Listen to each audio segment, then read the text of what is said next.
with diesel experience are familiar with this inner-outer lug combo.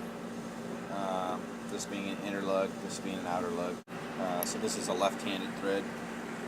So this particular one, obviously, this one tightens in reverse. All right. So what we got is a standard lug, bud wheel. This is a 10 lug. Anyways, occasionally what will happen is this particular one is brand new, but I'm just using it as an example. These suckers will get locked on there because it rests on pretty tight. So when you end up pulling the wheel off, you end up with some of these getting stuck on there. And obviously you got to separate these. Let's spin this around. That's the back side of it. And so you can see how that mates up in there. You got your inner and outer lug.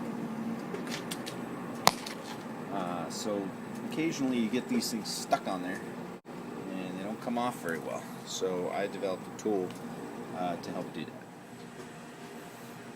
that. Alright, well what I have here is a lug remover tool that if the lug gets stuck on a wheel, I can extract it. This will help get the inner lug off the outer lug. So anyways, this is something I made out of about 3/8 diamond plate. You can kind of see the diamond plate appearance, and I shaped this. And what I did is this part right here, this is part of the socket. I'll kind of explain, but I actually crafted it or fabricated it out of a socket. This is a inner outer lug socket, and it's got the 1-inch drive on there. The one I happened to get this off of was a 3/4 inch drive, which the other half of it is right here. So you can probably see some numbers on there, but anyways.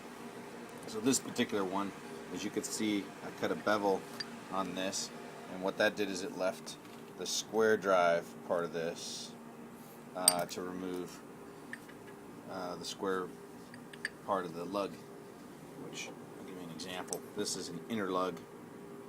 The outer lug obviously goes on here, but this will mate with this, so that allows it to hold that still. And there's actually a bevel on here too as well. What that does is it allows these two pieces to get as close into each other as possible when you're removing the lug. So I'm going to demonstrate that in a second. But anyways, I just cut that right off of there. This used to be one piece, and I just cut that at a bevel, and I actually cut a section out. And so again, I took a steel shaft. It's actually an input shaft, but I cut a section of that. I just took some more plate and just cut that like so. So hopefully you can get a clear picture. I just welded that, spot welded it in places. Like I said, I kind of gave it a shape to make it a little more like a custom tool. So the way this works is you keep the bevel side on the outside, and this actually, I'll show you this from the side. Okay, so now this actually does is this actually goes over the lug right here, and then it drops in there. So from the side, it's split like this, and what that does is this little tab keeps it from slipping off because it hooks on here, and it doesn't matter which way this goes, one way or the other. That's why I made these, made this that shape, so it'll hook on here either way. So, and then that little stud keeps that thing from spinning. Then what you have from the inside, it looks like this, and that tapered edge allows that socket to get as close to this lug as possible.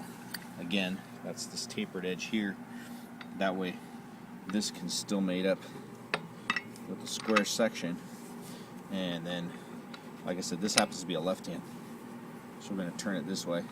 But as you ratchet that off, it allows this to hold the nut as it turns the inner lug. And you just put enough pressure on there. and as it turns, it'll drive the inner lug right on out the back side of the outer lug. And so that allows you to finish spinning this out.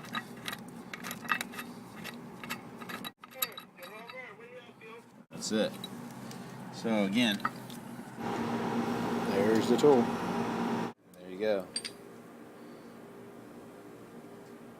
So if you have any questions on how exactly I made this, what I used, post your questions and comments, and I'll have more creative on-the-spot tools for you. So again, thanks for watching, and I hope to see you again.